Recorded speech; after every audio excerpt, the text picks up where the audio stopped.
Hello guys, welcome to my YouTube channel nursing factory. So आज अपन NCLEX के question answer वापस उसका नेक्स्ट पार्ट जो है वो देखने वाले हैं। अगर आपने मेरा प्रीवियस एनक्लेक्स का पार्ट नहीं देखा है तो इस वीडियो से पहले ये देखें। अब उसके बाद बात करते हैं क्वेश्चन नंबर 11 बात करते हैं। अपने 10 क्वेश्चन वहाँ बात करी थी। Nurse is preparing to care for a burn client scheduled for a escharotomy procedure being perform for 3rd degree circumferential arm burn. The nurse understand that which finding is an anticipated therapeutic outcome of the इश्कारेक्टोमी। तो इश्कारेक्टोमी करनी है, मतलब opening बनानी है इश्कार के अंदर। अपने कौन सा बन हुआ है? 3rd degree सर्कमफ्रेंशियल बन हुआ है, मतलब राउंडेड वाला सर्कमफ्रेंशियल बन हुआ है उसके अंदर। तो नर्स क्या देखेगी कि क्या आउटकम आने वाला है इश्कारेक्टोमी के बाद, उसको क्या मिलने वाला है। किसी भी क्वेश्चन को अपन ने जब पढ़ना है तो उसको सिंप्लीफाई करके करो ताकि उसके आंसर भी जल्दी याद हो जाए। तो आपने क्या सिंप्लीफाई किया, उसमें क्या देखने को मिला कि नर्स आउटकम देख रही है आफ्टर इश्कारेक्टोमी। तो आउटकम क्या होने वाला है, उससे क्या हेल्प मिलने वाली है। पहला हेल्प देखा आपने, रिटर्न ऑफ डिस्टल पल्स, ठीक है ये भी। नेक्स्ट बात करते हैं ब्रिस्क ब्लीडिंग फ्रॉम साइट, मतलब ब्लीडिंग होना, हो सकती है bleeding. Third, decrease oedema formation, नहीं, एडिमा का कोई रिलेटेड नहीं है यहाँ। फॉर्मेशन ऑफ ग्रेनुलेशन टिश्यू, नहीं, ये भी गलत है, अनरिलेटेड है।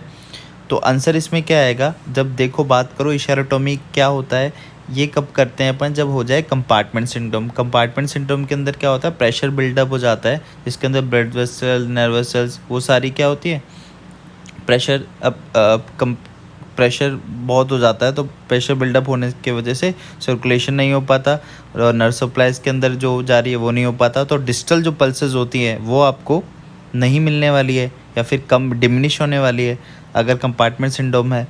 तो उसमें क्या होगा, अगर वो नॉर्मल हो गया, कंपार्टमेंट सिंड्रोम ठीक हो गया, उसको ठीक करने के लिए इश्कारेक्टोमी कर रहे हैं, वो ठीक हो गया, तो डिस्टल पल्सेस क्या है, रिटर्न हो जाएगी। तो इसलिए आंसर क्या आएगा इसका, रिटर्न ऑफ डिस्टल पल्सेस। और जो ब्लीडिंग होती है वो ब्लीडिंग क्या है, कॉम्प्लिकेशंस है। ये क्या है, एंटिसिपेटेड आउटकम नहीं है, ये कॉम्प्लिकेशन है, इसलिए क्या है, ब्लीडिंग नहीं आया। आंसर क्या आया, रिटर्न ऑफ डिस्टल पल्सेस, क्योंकि आपने क्या ठीक कर दिया, कंपार्टमेंट सिंड्रोम ठीक कर दिया, क्या करके, इश्कारेक्टोमी करके। तो ऐसे देखना है आपने। सेकेंड देखते हैं अपन, a client is undergoing fluid replacement after being burn on 20% of our body 12 hours ago. The nursing assessment reveals blood pressure 90/50, ये देखो बीपी कम है।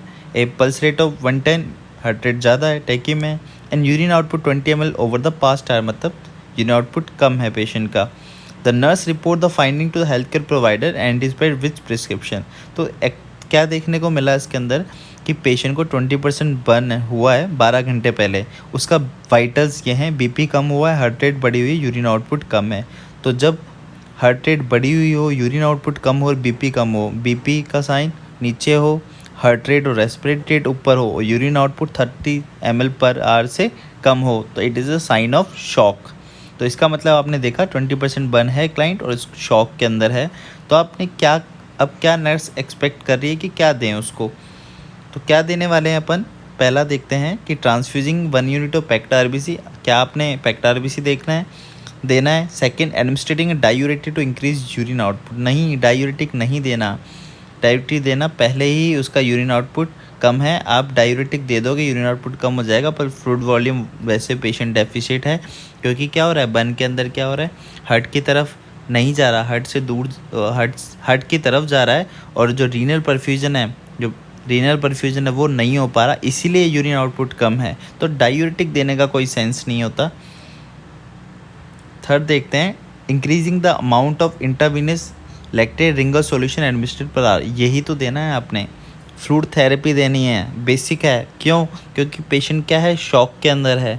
तो आप रिप्लेसमेंट करते हैं फ्लूइड थेरेपी, तो फ्लूइड थेरेपी में चूज़ क्या करते हैं, NS के ओवर RL चूज़ करते हैं हमेशा बर्न के अंदर। तो इसलिए क्या देना है, amount of intravenous Ringer lactate solution देना है। Changing the IV RL to dextro नहीं देना, D5NW, आपको पता है, क्योंकि बर्न के अंदर क्या देते हैं, फ्लूइड के अंदर फ्लूइड ऑफ चॉइस क्या है, RL। तो आंसर क्या जाएगा इसमें, थर्ड बात करते हैं, client is brought to the emergency depart with partial thickness burn, okay, to the face, neck, arm, chest. जब भी आपको लगे कि चेस्ट, नेक इस साइड बर्न है तो समझ लो एयरवे का कुछ ना कुछ प्रॉब्लम होने वाला है। Trying to put out a car fire, okay, nurse should implement which nursing action for the client. तो अगर आप क्या पेशेंट के अंदर इमरजेंसी डिपार्टमेंट में लेके आया हुआ उसकी जो कार थी वो जल गई और बर्न कहाँ कहाँ हो गया, फेस, नेक, आर्म, चेस्ट। आपको बताया मैंने, चेस्ट, नेक, इस साइड अगर कहीं बर्न हो रहा है, नेक की तरफ बर्न हो रहा है, तो पेशेंट को एयरवे के अंदर प्रॉब्लम आने वाली है। तो आपके अंदर एक्शन जो कर रहे हो वो एयरवे से रिलेटेड करोगे। तो आंसर देख लेते हैं। रेस्ट्रिक्ट फ्लूइड नहीं। Second, assess for airway patency, yes. तो फर्स्ट क्या आ गया, असेस फॉर एयरवे पेटेंसी, टिक होएगा, ये सही जाएगा। दूसरा, एडमिनिस्टर ऑक्सीजन, बिल्कुल एयरवे का problem. Place cooling blanket on the client, cooling नहीं देते हमेशा, याद रखो। वार्म, जब भी बर्न क्लाइंट होता है तब उसको वार्म ब्लैंकेट देते हैं, वार्मनेस देखनी है आपने, कूल नहीं देनी।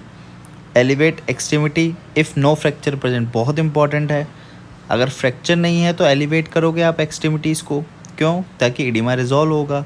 6, prepare to give oral medication specific, नहीं, रिक्वायर्ड नहीं है।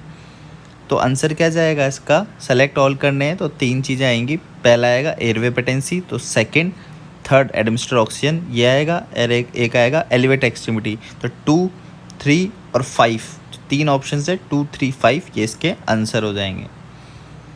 ठीक है यहाँ तक। अब नेक्स्ट बात करते हैं question number 14। The nurse is caring for a client who sustain superficial partial thickness Burns on the anterior lower legs and anterior thorax. तो क्या हो रहा है, सुपरफिशियल पार्शियल थिकनेस बर्न हो रहा है कहाँ पे, लोअर लेग में, लोअर लेग के फ्रंट में, एंटीरियर साइड, थोरैक्स के एंटीरियर साइड, यहाँ पे क्या हो रहा है, पार्शियल थिकनेस बर्न हो रहा है। यहाँ तक ठीक है। अब देखते हैं आगे। Which finding does the nurse expect A note during the resuscitation emergent phase of the burn injury. अगर बर्न इंजरी हुई है, उसका कौन सा फेज चल रहा है, रिससिटेशन या इमरजेंट फेज चल रहा है, तो नर्स क्या देखेगी, मतलब उस फेज में क्या देखने को मिलेगा नर्स को। पहली बात, decrease heart rate. Second, increase urine output. Third, increase blood pressure, elevated hematocrit. तो क्या हो रहा है, सुपरफिशियल थिकनेस बर्न हो रहा है, तो बर्न के अंदर क्या हो रहा है, फ्लूइड वॉल्यूम डेफिशिएंट है, तो पेशेंट क्या है, शॉक के अंदर है। शॉक के अंदर क्या, हार्ट रेट बढ़ी हुई होती है, घटी हुई होती है, बढ़ी हुई होती है। यूरिन आउटपुट घटा हुआ होता है, बढ़ा हुआ होता है, घटा हुआ होता है। ब्लड प्रेशर बढ़ा हुआ होता है, घटा हुआ होता है, कम होता है। तो ये तीनों तो वैसे ही गलत हो गए। फोर्थ देखते हैं अपन, क्या, एलिवेटेड हिमेटोक्रिट लेवल, बहुत इंपॉर्टेंट है। 48 टू 72 आवर, मतलब 2 से 3, इनिशियल के 2 से 3 दिन हिमेटोक्रिट का लेवल बढ़ा हुआ आता है, 50 टू 55% तक आता है, जो नॉर्मल हो जाता है कहाँ, 1.5 दिन 36 आवर के अंदर नॉर्मल हो जाता है। फर्स्ट 24 आवर इंजरी के अंदर हो सकता है बढ़ा हुआ, और 36 आवर में नॉर्मल हो जाता है। तो क्या हिमेटोक्रिट बढ़ जाता है, क्योंकि क्या बढ़ जाती है, फ्लूइड लॉस होता है, फ्लूइड लॉस से हीमो कंसनट्रेशन बढ़ जाती है ब्लड की, तो हीमो कंसनट्रेशन बढ़ जाएगा तो HCT हिमेटोक्रिट वो भी बढ़ जाएगा। तो आंसर क्या आएगा इसके अंदर, फोर्थ आंसर आएगा। टाइप नहीं हुआ फोर्थ, पर आंसर क्या है इसका, fourth, elevated hematocrit level. Got it यहाँ तक। Next will talk about the next question. The nurse manages planning to the clinic assessment for the day, which staff members can be assign to care of a client with herpes zoster, बहुत important है। तो what we understand with herpes zoster, तो herpes zoster क्या है, is caused by reactivation of the varicella zoster virus which is causative virus of chickenpox। तो ऐसे individual जो expose नहीं हुए वेरिसेला जोस्टर वायरस से, या उन्होंने वैक्सीन नहीं ली, वेरिसेला जोस्टर वैक्सीन नहीं ली, तो वो ससेप्टेबल ज़्यादा होंगे चिकन पॉक्स से। 2 चीज़ याद रखनी है, ऐसे जो वेरिसेला जोस्टर वायरस से एक्सपोज नहीं हुए, दूसरे जिन्होंने उसकी वैक्सीन नहीं ली, तो वो ससेप्टेबल ज़्यादा होंगे। तो इसके अंदर वही आपने क्या करना है, नहीं करने। तो इसके अंदर आप देखते हो, nurse who had never had roseola, ठीक है चलेगा। Nurse who never had mumps, ठीक है चलेगा। Nurse who never had chicken, so नहीं बाबा ये नहीं चलेगा, क्योंकि चिकन पॉक्स कभी हुआ नहीं है, देयर इज चांसेस। तो इसमें 3 नहीं आएगा। ऐसी नर्स को थोड़ी अपन केयर पे देंगे, केयर करवाएंगे जिसको कभी चिकन पॉक्स नहीं हुआ हो, तो चांसेस हो जाएंगे होने के। Nurse who never had German measles, ठीक है चलेगा। Nurse who never receive the varicella zoster vaccine, नहीं, यहाँ भी चांसेस हो गए, क्योंकि मैंने 2 बताया, जिसको नहीं हुआ हो, जिसने वैक्सीन भी नहीं ली हो, उसको चांसेस हो जाएंगे रिएक्टिवेशन होने के, क्योंकि रिएक्टिवेशन होता है हर्पीस जोस्टर के अंदर। तो ऐसी इम्यूनिटी नहीं देनी, नहीं ऐसे लोगों को रखना आपने। तो आंसर जो इसका आ जाएगा कि कौन से असाइन करने हैं, फर्स्ट, सेकंड एंड फोर्थ। तो थर्ड और फिफ्थ वालों को असाइन नहीं करना है। A client arrived at the emergency department following a burn injury that occurred in basement at home. Okay. An inhalation injury is suspected. तो पूरे इस क्वेश्चन में आपको क्या देखो, हमेशा मेजर चीज़ देख लो, पूरे क्वेश्चन के अंदर आपको क्या दिख रहा है, इनहेलेशन इंजरी की बात हो रही है। तो हमेशा इनहेलेशन इंजरी जब दिमाग में आ जाए तो याद आ जाना चाहिए कि इनहेलेशन इंजरी के अंदर क्या चाहिए आपको, कि आप ऑक्सीजन प्रोवाइड करो 100%। अब देखो इसमें 100% कहाँ ऑक्सीजन दे रहे हैं, और वो भी जहाँ पे लीकेज जो है ऑक्सीजन का वो बहुत कम हो। 100 पर ऑक्सीजन वाया एरोसोल मास्क नहीं, लीकेज है। Oxygen via nasal cannula 6 litre पर मिनट, बहुत कम है 6 लीटर पर minute. Oxygen via nasal cannula 15 litre पर मिनट ना, नेजल कैनुला क्यों यूज़ करूँ मैं जब मैं बेटर चीज़ यूज़ कर सकता हूँ। क्या यूज़ कर सकता हूँ, high concentrate mask 100% oxygen via tight fitting non rebreather face mask, क्योंकि 100% देगा ये। इसलिए क्योंकि क्या होता है, जो कार्बोक्सी हीमोग्लोबिन लेवल होता है उसको आपने कम करना होता है। अगर 15% है, 12% है, 11% है, तो आपको कम करना है कार्बोक्सी हीमोग्लोबिन का लेवल। वो कब कम करोगे आप, जब आप क्या कर दोगे, बढ़ा दोगे किसका, ऑक्सीजन का लेवल।